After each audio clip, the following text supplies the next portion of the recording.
दोस्तों, मेरा नाम है मोहित और आप देख रहे हैं मेरा चैनल मोहित डिकोड्स। आज हम पढ़ेंगे सीएसएस का डे 9 ट्यूटोरियल। डे 9 ट्यूटोरियल को हम कंटिन्यू करेंगे सेम जो लास्ट में हमने जहां छोड़ा था फ्लेक्स बॉक्स में। फ्लेक्स बॉक्स के बाद हम आज पढ़ेंगे फ्लेक्स बॉक्स के कुछ एडवांस फीचर्स, जिसमें अलाइंग आइटम, अलाइंग सेल्फ और फ्लेक्स रैप के बारे में पढ़ेंगे और प्रैक्टिकल एग्जाम्पल से और यूज केस से जानेंगे ये तीनों चीज होती क्या है और इन तीनों चीज को यूज करने की जरूरत क्या है। बहुत ही ज्यादा इंपॉर्टेंट टॉपिक है आज। इसके बाद ही फ्लेक्स बॉक्स पूरा खत्म हो जाएगा, आप रिस्पॉन्सिव वेबसाइट बनाना सीख जाएंगे इजीली। अभी हम प्रॉपर्टीज को थोड़ा सा थ्योरेटिकल पढ़ते हैं, फिर आप इसको कोडिंग पाएंगे, ज्यादा थ्योरेटिकल में नहीं रहेंगे। अलाइंग आइटम क्या होता है?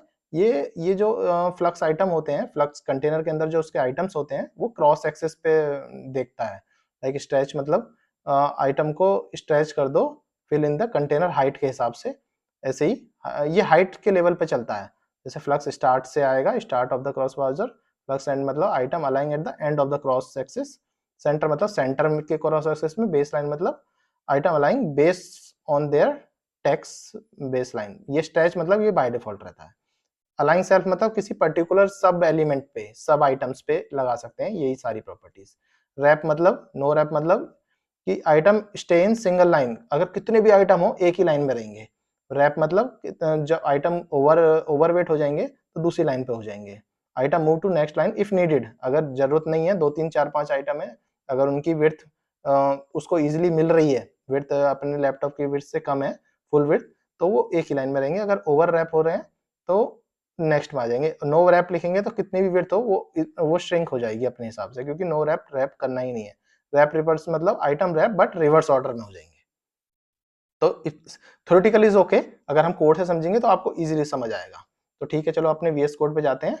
आज का डे 9 डॉट एचटीएमएल का एक नॉर्मल एक फाइल्स बनाते हैं और बेसिक बॉलर प्लेट से हम शुरू करते हैं। इसमें हम अपना लिख लेते हैं जो हम आज करेंगे, अलाइंग आइटम, और ये 3 चीज हम पढ़ेंगे। इसके बाद हम वही जो अपना नॉर्मल लिखते हैं तीनों चीज, इसमें एक हम करेंगे। इसमें हम मैं सोच रहा हूँ स्टाइल। तो स्टाइल अभी लिख लेते हैं, अभी अभी के लिए लिख लेते हैं, बाकी इसको हटा दूंगा, मेरे को ये करना नहीं है अब इसको।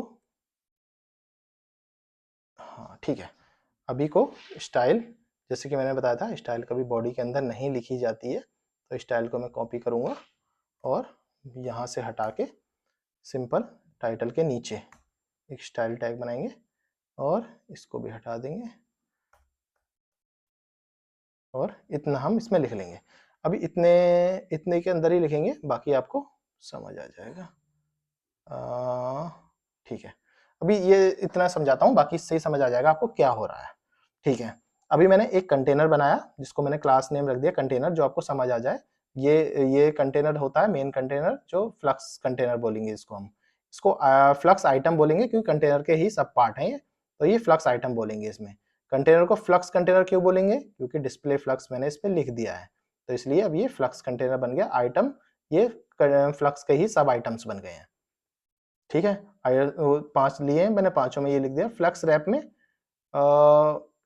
अलाइंग ये सब चीजें नहीं, डिस्प्ले ये सब चीज हटा देता हूँ अपनी। इतना सिंपल। अभी आइटम में कुछ विड्थ दे दी, कुछ हाइट दे दी और बैकग्राउंड कलर दे दिया और मार्जिन दे दिया, और अभी इसको भी मैं कमेंट कर देता हूँ। अभी हम इतना समझते हैं, फिर अपना कोड स्टार्ट करते हैं। Go open with live server. जैसे हम लाइव सर्वर ओपन करेंगे तो अभी आपको मिल गए 5 आइटम्स। उसके अंदर 5 आइटम्स के अंदर मार्जिन मैंने 10 पिक्सल दे रखा है चारों तरफ से, तो ये थोड़ा थोड़ा मार्जिन बीच में दिखा रहा है।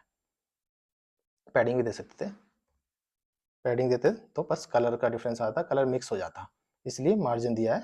तो इसलिए मार्जिन से आपको दोनों के इनके बीच में डिफरेंस दिख रहा होगा। ठीक है, डिस्प्ले फ्लक्स चला है, अभी कुछ नहीं करा हमने। अभी इसमें पहले मैं स्टार्ट करता हूँ आपको समझाना नीचे से। अभी हम नो रैप देंगे, फ्लक्स रैप को नो रैप देंगे। फ्लक्स रैप को अभी देंगे हम नो रैप। नो रैप की प्रॉपर्टी क्या थी? नो रैप होगा तो सिंगल लाइन में आएगा, कितने भी आइटम क्यों ना हो सिंगल लाइन में आएंगे। तो इसको मैं कुछ बढ़ा देता हूँ, जो ओवरवेट कर देता हूँ इसको। अब तो ये सिंगल लाइन में नहीं आ सकते, ये तो बहुत सारे आइटम है, क्योंकि विड्थ होगी 100 पिक्सल एक की, तो ऐसे तो पूरी जो हमारी डेस्कटॉप की विड्थ होती है उससे भी ओवरले हो जाएगी। तो अब चेक करते हैं। देखिए कितनी भी विड्थ दी हो ये एक ही पेज पे आएगी, एक ही रो में, एक ही विड्थ पे आएगी, एक ही लाइन में आएगी पूरी की पूरी, कितने भी दे दो हम। और अगर इसको मैं नो रैप की जगह रैप कर दूं तो आप देखिए नेक्स्ट पेज पे अपने आप श्रिंक नहीं हुए, जो डब्बे की लेंथ हाइट और विड्थ थी, जितनी भी विड्थ थी सबकी इक्वली रही, नेक्स्ट लाइन पे आ गई।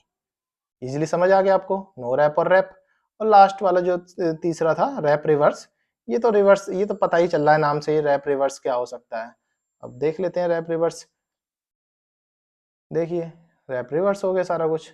अब 3 4 5 1 2 3, अब इधर से स्टार्ट होकर इधर से आ रहा है, 1 2 3 से स्टार्ट हुआ 4 5, 1 2 3 4 5, फिर यहाँ से 1 2, फिर 3 4 5, 1 2 3 4 5। अब सेकंड लाइन से रिवर्स होना स्टार्ट हुआ ऐसे लेफ्ट टू राइट, फिर यहाँ से लेफ्ट टू राइट, इस टाइप से करना रिवर्स, ये स्टार्ट हुआ तो ये होगा रो रिवर्स। तो ये इसको मैं कर देता हूँ कमेंट। अब ये 3 चीज आपको समझ आ गई। अब हम पढ़ते हैं ये अलाइंग आइटम। अलाइंग आइटम पढ़ते हैं। अलाइंग आइटम, अभी अलाइंग आइटम से पहले ये सब चीजें जो समझी थी बस यहाँ तक के लिए ही थी, इसको मैंने कमेंट करा है, हटा नहीं रहा हूँ क्योंकि आपको इजीली काम आएगी। अलाइंग आइटम में जाके फ्लक्स, अभी मैं सेंटर करता हूँ, सेंटर से स्टार्ट करते हैं तो आपको थोड़ी सी इजी से वे से समझ आएगा क्या हो रहा है। मैंने लिखा सेंटर, अलाइन सेंटर, तो ये सारे इसको मुझे हाइट भी देनी पड़ेगी जब भी आपको समझ पाएंगे। हाइट, जो इनकी हाइट है ना, इसकी जो इनकी हाइट है इससे ज़्यादा हाइट इसको देनी पड़ेगी 200 पिक्सल। और बैकग्राउंड कलर भी देना पड़ेगा एक, background colour, background colour red नहीं कुछ अलग, बैकग्राउंड कलर ये वाला दे देते हैं। अब ठीक है, अब देखते हैं। देखो मैंने ऊपर वाले कंटेनर को ये वाला कलर दिया और मैंने इसको लिख दिया अलाइंग आइटम सेंटर। सेंटर में आ गए सारे आइटम, सेंटर में आ गए क्योंकि सेंटर इसके सेंटर में, ऊपर से भी इतना स्पेस, नीचे से भी इतना स्पेस, क्योंकि मैंने बताया था ये क्रॉस एक्सिस है। बाय डिफॉल्ट स्ट्रेच होते हैं, तो मैं इसको सेंटर को हटा के स्ट्रेच करके दिखा देता हूं आपको कि बाय डिफॉल्ट ये ऐसे होते हैं, ऊपर से स्टार्ट होते हैं। अभी हम चाहते हैं, अभी देखते हैं फ्लक्स स्टार्ट आइटम अलाइंग at start of the cross axis. ठीक है, फ्लक्स स्टार्ट देख लेते हैं। फ्लक्स स्टार्ट में आप देखोगे तो कुछ डिफरेंस नहीं आया क्योंकि स्ट्रेच वो हुआ था, वो फ्लक्स स्टार्ट से हुआ था। फ्लक्स एंड होता तो कुछ अलग होता। ये देखिए फ्लक्स एंड करके मैं करता हूँ तो देखो सब नीचे आ गए, ये स्टार्ट था ये एंड था, स्ट्रेच तो बाय डिफॉल्ट ऊपर होता ही है। ठीक है, आज के लिए आपने सीखा इनकी एडवांस प्रॉपर्टी। आई होप आपको सारी कुछ समझ आ गया होगा। कुछ भी इशू आता है तो मेरे को कमेंट बॉक्स में लिखें।